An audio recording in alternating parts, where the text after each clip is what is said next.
یہ سوال ہمارے بہت سارے بھائیوں کی طرف سے پوچھا گیا ہے کہ 4-5 بھائی مل کر کے ایک حصہ رسول اللہ صلی اللہ علیہ وسلم کی طرف سے کرنا چاہتے ہیں یا اپنے والد محترم کے نام سے کرنا چاہتے ہیں، تو کیا ایسا کرنا درست ہے؟ تو یہ جان لینا چاہیے کہ شریعت نے اس طرح حصہ کرنے کو منع قرار دیا ہے۔ قربانی صحیح نہیں ہوگی۔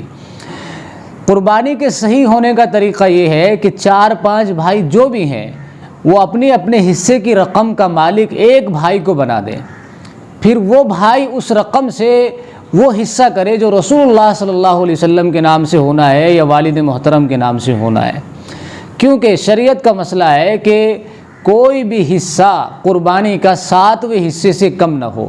اگر ایک حصے کو 4-5 آدمی مل کر کے کریں گے تو اس 7ویں حصے میں تجزی لازم آئے گی، تقسیم لازم آئے گی، اور 7ویں حصے سے کم ہونا لازم آئے گا۔ اس لیے قربانی کے صحیح ہونے کا طریقہ یہ ہے کہ 4-5 بھائی جو بھی ہیں وہ اپنی رقم کا مالک ایک بھائی کو بنا دیں اور پھر وہ بھائی اس رقم سے اس حصے کو کرے۔ اس طرح سب کو ثواب بھی مل جائے گا اور قربانی بھی درست ہو جائے گی۔